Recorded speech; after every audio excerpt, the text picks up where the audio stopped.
Hi, I'm Caitlin Gomez here at the GBTA broadcast studio, and I'm here with Peter Martin from FocusPoint International. Thanks for joining us, Peter. Thanks for having me. So safety and security are always top of mind for both the business travelers and the travel managers, obviously. And so what's the most important risk management strategy that travel managers should concern themselves with? So from a travel strategy, I mean, obviously education is the cornerstone of any program. You want to make sure that you've got good programs that are based on real threat intelligence, that have got very, very good policies and procedures built into them. But if you had to pick an element of that entire travel risk program out, the response option is absolutely the most critical, and it's often the one that's most forgot about by organizations because it's very complicated and it's not an easy one to facilitate when you're talking about global travel in some very remote locations. Yeah, I definitely would not have come to my mind at first. So how does FocusPoint aim to reduce the risk associated with business travel through your products and services? Right.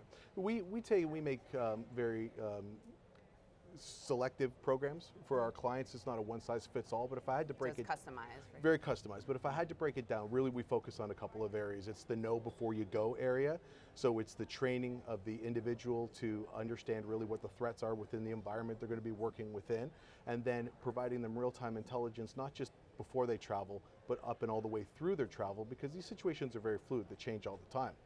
The second is the tracking of the individuals, knowing where people are. Everything from tracking the flights, and we provide software programs to track the flights, but also apps for your phone and for other devices in order to track where people are while they're on the ground. It's a very important component as well. Absolutely. Lastly, we have our Crisis Assistance Plus. It's the only fully funded membership program in the industry which deals with response. And what we've done is we've carved out all the areas that are traditionally not covered by travel insurance, and we cover those. So terrorism, natural disaster, and pandemic are some of the areas that we cover, and we provide everything from a 1-800 number for an individual who feels they're in danger to call into our command center and get advice on how to handle it, right through to actually deploying an individual to go in and get those people out of harm's way.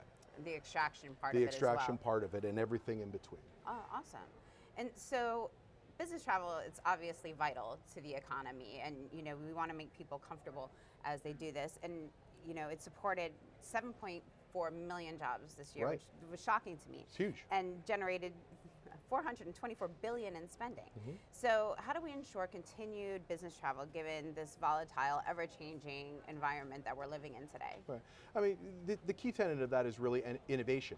It's making sure that the travel programs are not barriers to success of business, because if they are, they're either not going to be implemented, they're not going to be adopted, or they're certainly not going to be they're not going to be really embraced by the employees. So we as an industry need to bring innovation to those programs and make sure that we are 100% aligning the responses with the actual threats. No extra fluff, as we say. It has to be a direct a link between what the threat is and an actual legitimate process in order to mitigate that threat. Otherwise, all it's doing is hampering business and really keeping it from doing what it needs to do, and that's go out and really gain a competitive edge and focus on why they're traveling. And it's not, the safety is an aspect of it, but that's not the key ingredient of it. The key ingredient of it is to be successful in your business while you're traveling.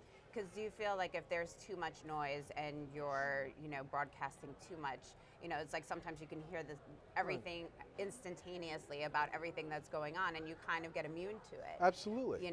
So you want to highlight only the things that you think are very important and are actual threats versus, And understand that the threats are always changing. So the solutions we have today may not be the solutions we need to deploy tomorrow, but we need to bring that innovation to the industry to make sure that those two things are aligning, and as long as people can see the alignment, they'll buy into the program, which in essence enhances safety at all levels. And I think that's important of having a risk partner, because that's what you do versus, we do travel, the travel manager, supports the program, so relying on you to bring them what they need, I think, is crucial. And understanding that people need to travel in business, so again, you need to be an enabler in this industry. You can't build barriers, you can't sell fear. You need to take and you need to understand what the drivers are of the people traveling and try to enhance their abilities to do their job and have success in their careers. And give them confidence in their partner, which is Travel with confidence. That is our tagline. Well done. Well, Peter, thank you so much for joining me. Thank you very much. Real pleasure. That's it from us here at the GBTA Broadcast Studio. See you next time.